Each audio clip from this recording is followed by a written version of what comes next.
And good morning, 17 minutes after 9 o'clock. Joining us in studio this morning is Miss Leah Boone from Central Valley Electric. How are you doing this morning? I am good. Thank you so much for letting me come on today. Hey, thanks for being here. We appreciate having you. Yeah. You filled out the shows. When Mike's told me last week, he's like, well, you got like one guest. I'm like, okay. He's like, but it's Leah. I'm like, okay, cool. We're good. But yeah, it filled out quite nicely. Well, good. I'm glad you had a slot for us to come and talk. So I ain't stressed about it. We're doing good. And Mike's feeling no pain right now. So. Yeah. Well, I will follow up with him in a day or two, see how he's doing. Yeah. Maybe as he followed up last time, he said right afterwards, he woke up. He was like, I don't know what day it was. I stood up and got dizzy, but other than that, he said it was just fine. So Good. He'll be back in our inside of our radios tomorrow. But okay. Obviously, we're gearing up for a busy time of year. The freezing season's coming up. Temps rapidly dropping. Folks fighting with the urge to turn the heaters on. Yes. I've been battling with it. It's like, just grab another blanket. You're gonna be fine. Yep. That's what I tell the people in my household. Just get another blanket. You'll be all right. That's it. Bundle up. But obviously, the colder weather means increased bills. There's lots of other things to worry about. But this is a busy season for you guys at CVE. It is. Well, and I'm glad I love the freezing season. We may have to use that in some of our publications or something. We'll give you credit for that, but that's really cool. So freezing season might lead you, like you said, to want to turn that heater on. And there's nothing wrong with that. Just be sure that you're monitoring it closely. Make sure that you've switched out your filters. Try not to run it too hot, too long. Sometimes that can really bring up your bill. And if you're a CVE member right now, our fuel cost adjustment is a little bit higher than it's been for a while because we're still suffering some consequences from that freeze in February, December through February of last year. So it's we're trying to play catch up in paying for some of those bills. So just remember that your fuel cost adjustment's a little bit higher right now. Usually it's a credit. Right now it's not. Sure. So be cautious about what you're doing as far as efficiency. And run it maybe as little as possible and stay away from any of those little floor heaters or the little mobile heaters that go from room to room. If you do use those, be sure you have one that has a thermostat that can go off and on when you're through and unplug them if you don't need them. So they drain even when you're not using them. Oh, they do. Space heaters are the worst. They just they run up your bill. Dangerous too. Very dangerous. Yeah, you don't want to get them anywhere near any curtains or any bedding or anything like that. So be cautious. It's funny you mentioned the freeze from last year. It's sort of like put into the forefront in a way that we had not had before as just lay men and women. The power grid, and we started looking at Texas and how it affected the grid over there, and we don't think about the grid as being something that can be taxed. We think as you guys just have limitless power and you're just doling it out in little sugar packets to us. Yes. But no, the grid is impacted during colder weather. Right. And it's nothing like we have seen in years and years. We get a lot of our wholesale power from the Oklahoma area, and they've been really smart about how they generate what they can send down to us. We're only one of 4 co-ops in this corner of New Mexico that do work with Western farmers, but we're all part of the Southwest Power Pool. So that Southwest Power Pool was in much better preparation for something like this than what Texas was dealing with. Right. And so we're pretty blessed about that. We did have some outages. We did have some damages. I think people are anticipating another hard winter this time too. Sure. So, which is another good point. If your home is not incredibly energy efficient and you would like it checked out, we are still offering that home energy audit. It's free. We work with Green Metal Energy. So if you do happen to get a postcard or some type of flyer from Green Metal Energy, we have been officially working with them since December of 2020. Okay. So we hadn't worked with them prior to that, but we do now. So home energy audit can help you with losing air through your windows, through your doors, even your outlets, all those little spaces, fireplace. You don't think about, if you have window unit air conditioners, there's little cracks, on the side of that. The air is getting in and out. That's right. Making your power bill go up. So just those little things that they can come out and run your home down and make sure that everything's covered, and what's not covered they can take care of. That's right.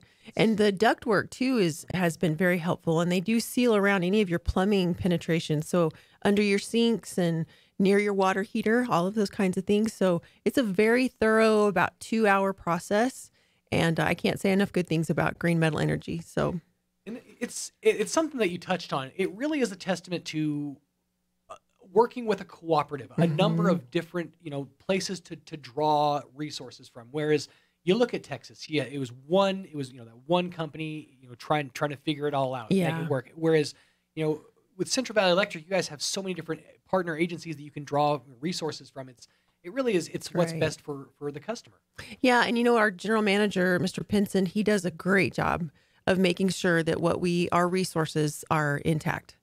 It's a day and night kind of thing. It's not just an 8 to 5 job. It's around the clock, especially in the wintertime. So, or any other weather issue, not just the winter. Right. It's wintertime, summertime. There's constantly issues at hand. And you mentioned wind. We have a wind warning tonight. Is that right? Yep. Red flag until 7 p.m. Yeah. So wind is always an issue too for electric lines. Absolutely. So something to think about. And something that we've been experiencing or seeing a lot in the news over the last several weeks. A lot of shipping issues, a lot of supply chain issues. People are saying Christmas might. It was funny that somebody said the other day, is like Biden he's really trying to reach full Grinch status. He's now trying to take our Christmas away. But, oh my gosh. But everybody's been experiencing supply chain issues in all sorts of different areas, facets of industry.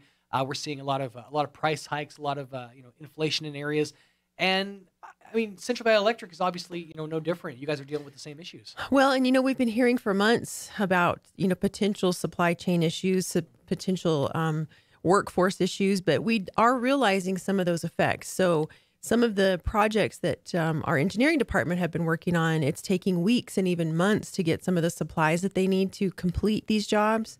So one of the things that we need to do is just stress to anybody that's in our territory or anywhere for that matter, I would assume, is that if you're planning to increase your power or your service at your business or at your home, call us now. If you plan to do some type of an expansion next year, call us now. If you're building new construction in our service territory, if it's a new home or a new office, a new building of any sort, call us now. We've got to be able to order the products that we need to finish out that job. And right now, to be very honest and very transparent, we're having difficulty getting poles. We're having difficulty getting wires. A few years ago, we went automated metering. So over the years, we've gotten away from our dial meters. Right. And, right now we can't get our automated meters. So we're having a hard time, but they're looking at every different aspect on how to order some, how to obtain some. But we are experiencing some of those supply chain issues, the workforce issues that are going along with that. So not at our facility, but, for whatever boat dock that those poles that we've ordered are sitting on. Right. Or shipping yard, whatever the case might be. They're ordered. We're just playing the waiting game right They're now. en route, but we just, we're not getting things timely. Checks in the mail, all right? Yes. Yeah, so to speak. So to speak. But yeah, that's so if you are a business or even, somebody residential that's going to be maybe planning on experiencing higher than normal power consumption, let Central Valley Electric know ahead of time. Definitely. That actually kind of touches on something which I'm curious about. Because, it's the end of 2021. They just over the summer officially started legalizing grows for different products. I'm curious if you guys have seen any kind of major spike in power consumption from grow ops. We've had a couple of requests, and in the paperwork that we get, we don't always know clearly what it's for in the beginning, but have a hunch or two. I was like, one can ascertain from putting certain things together, right? Yeah. So there's been a couple that could possibly be, but we don't know that for sure yet. Sure. So, but you guys haven't experienced any higher than normal requests, spikes, anything like that? No, but we are steady though with some of the oil field work. And that's been nice to know that is continuing, regardless of our situation. Oil and gas seems to be doing fine. Absolutely. Gung ho. Yeah. And, there could have been a downfall in that, but it seems like there's a decent turnaround right now. So we are increasing power in some of the areas there in Eddy County and closer to Lee County. But Chaves County, we haven't seen a lot of changes. It seems like we've lost a couple of dairies that were in our service territory. But otherwise, we seem to be steady. Just chugging along. Yes, absolutely, definitely. Yeah, obviously, we joke because we feel like we're out of the thick of COVID. We're done with most of it, but there's still all the lingering effects. We're still doing the masks thing. We're still doing social distancing. COVID is still very much a real thing, and it it dampens plans sometimes. Right.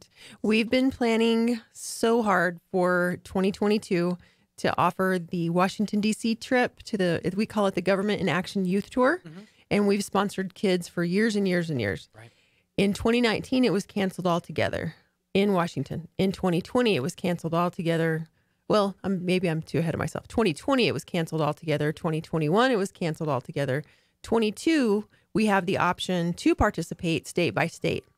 But along with that comes separating kids who are vaccinated, who are not vaccinated, and the expenses of that and the liability of that were just really too much to try to even bear. Sure. So the state of New Mexico as a whole, all the co-ops involved, decided to withdraw from the 2022 Washington trip. So it is a bummer because, I'm afraid that kids are going to forget that that's an option. And I hope we get to go back to that in 2023. Yeah, but that's the thing is once we do get to go back, it's gonna be so much sweeter. Yeah. You cram 3 years worth of trip into that one trip.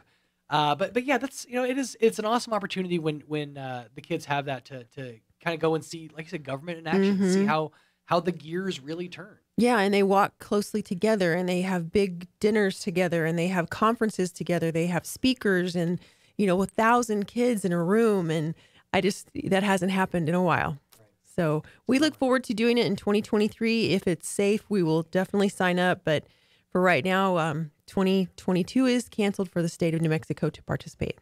So somebody pointed out that this year sounds like you're saying that the year 2020 succeeded. 2021. And next year sounds like a sequel to 2020. Yes. It's 2022. Oh God, what next? Yeah.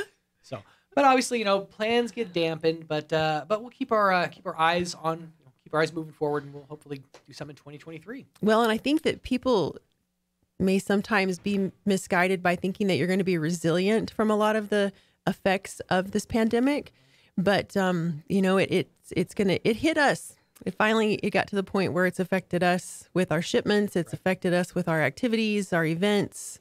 The one great thing I can say is that we are back in the schools as much as they'll let us. And Roswell Independent School District has been great. We've gone to probably 11 elementary schools already this year. Awesome. And we've gotten to do our safety demonstration. And of course, it was all safe. The kids wore their masks. And as long as we were far enough apart from them, we didn't have to wear our masks during the presentation. Did you guys go to Del Norte?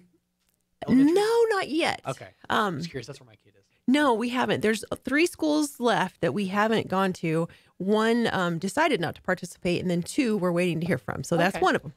Very cool. Very cool. Yeah, but we'll be here all week. We have 3 demonstrations this week. So yeah, it'll be fun. What is that process like? What, you just go in and there's a whole, I'm obviously educating the kids on safety, watch for power lines, things like that. Yes, actually we do 5th grade. 5th grade seems to be the age where they're already learning about insulators and conductors and things like that. Okay. So we bring in these 2 tabletop demonstration tables, and we plug them in just like you would anything else into the wall, and we start talking about how to stay, what if you're doing this? Stay away. What about a substation? Have you ever seen a substation? Have you ever seen this type of transformer? What does it do? What's the difference in an insulator and a conductor, and what happens if you get in a wreck and a power line falls on your vehicle or your bus or whatever the case might be. So, and we teach them how to get away from that vehicle safely if it's on fire, and only if it's on fire. Right. And we talk about equipment that might get in the line, such as some farm equipment, oil and gas equipment. And then we talk about how to use outlets safely and plug-ins, and how to use cords appropriately so that your little pets and little brothers and sisters don't get a hold of them. And so it's about a 35 to 40 minute presentation, and then the kids come back with a good 5 or 10 minutes worth of questions, and it's super nice. Very cool. Yeah. Very, very cool. There's 2 or 3 of us that go each time, and you have to have at least one person with you for safety purposes. But it's voltage. I mean, you've got high voltage going through those lines, and all the safety equipment is worn as well. Yeah, I mean, even in demonstration mode, it's still scary. You're still dealing with power. I mean, and that's great for kids too, because you can see that even in this demo mode, there is still danger. There's still, even when we have everything controlled, there are still some elements that may not be under our control. That's right. And so when that happens, what do you do? Well, and one other thing that we talk about, which is another thing I should mention today, we talk about power lines when they're growing around trees. And if a tree is near a power line or is growing through a power line, you definitely want to stay away from that tree. But one of the things that some of our service crews are doing right now, even as we speak, are trimming down some trees. Okay. So in the Dexter area, in the Midway area, all through there, they're trimming some trees. And they may be making a mess today, but they'll get through it and clean it and make sure that you're all cleaned up by the end of the week, by the end of next week. So it's going to be a couple of weeks worth of trimming. So it's a good time of year for us to do that so that your trees are starting to fall, the leaves are starting to fall. So it's good for us to clear all that out. Absolutely. Yeah. Especially fall time season. Obviously, things falling off trees that can cause even more issues. The dryness of the trees. Oh, yeah. Absolutely. It's funny. You were talking about the presentation in classes. I was reminded, I'm glad that we here in America handle things from a perspective of, let me teach you what power is, so you know what to do when bad things happen. Right. There's a PSA that ran in Great Britain. For some reason, everywhere besides America, when it comes to their PSAs, they're messed up. There's a PSA in Great Britain, and basically it's these kids playing with a ball around a power grid, essentially. Substation, yeah. And this ball goes over the fence into the substation, and the kid goes and grabs the ball, and literally they just show this kid just getting fried. Oh my gosh! So so that's how they work in Britain. We're just gonna scare the bejesus out of our children. Yeah, but we come with education. Oh my gosh, they're going to show the whole thing. Well, really and we do show some really graphic pictures for our high voltage arcing demo, which is the one that we hook onto the trailer and we take out to Eastern, to the bus depots. We take it to oil companies, to the fire department, you name it. And that one shows some really scary pictures, real life people that have been hurt or killed. And it's not really suitable for the younger kids, but thank goodness to Great Britain, I guess. Electricity being really, so bold. It really is like Wu-Tang Clan. It's nothing to mess with. Oh, no. And we tell the kids that, too. Stay away from even these guy wires that hold the tension on the poles. Those can be very dangerous. Then not that they're electrified. It's just that the tension can break. And, oh, my gosh, you never know what kind of accidents can happen. Absolutely. We're dealing with real dangers out there. But you guys are, busy and out there, getting things taken care of, trimming things down, and really taking care of the community. Oh, yeah. I think the guys do a great job, and it just seems like CVE is a well-oiled machine to me. Absolutely. So. Absolutely. So busy season, geared up for, added, increased stress on the grid. But if folks want more information about Central Valley Electric, about what you guys do, how do they go about getting a hold of you? Well, if you want to just give us a call, we are happy to talk to you. We don't have automated systems unless it's after 1 a.m., and it's only for a few hours before they start up again in the morning. So call us 575-746-3571. And don't forget to dial the 575 these days, right? Yep. Got to. And check out our website at cvecoop.org. We also have a Facebook page, and that's where we post a lot of our events, things that are going on, the safety information, any job postings or job openings. So check us out there and our website, and be sure to call. I mean, we've got a full staff of people ready to talk to you and whatever your needs are. And if you are planning on building or you need a new contract on something with us, then we need to get that started. So just keep that in mind. That's one thing about, and I think I even mentioned this before, that with it being a co-op, it is about the power, but it's not about the power. It's about the people. Yes. The people are the power. And you guys come together and it's a different experience than, the power company. There you go. The people are the power. See, you are so good with all this verbiage. No wonder you're in radio. We talk to your marketing people. We can make stuff happen. But yeah, Central Valley Electric, you guys are always doing above and beyond the call of duty, and we absolutely appreciate you. So cvecoop.org for all the info that you need to know, and they can get you informed. That's right. We appreciate the time that we get to spend on the radio stations too, because there are a lot of listeners. We have learned that. So. They let us know about it if we mess up. Trust me. This is the one place that actually happens. I've done it. Had station jobs before where I mess up and I don't get phone calls. Here they listen. They pay attention. Yeah, I'm glad that they do, and I'm glad we're a part of it. So, absolutely. Thanks for letting us spread the word. Well, thanks for coming in. We appreciate your time, Ms. Leah. And next time you're in the area, we'll get you back in here. Okay, sounds good. Thank you. Appreciate you.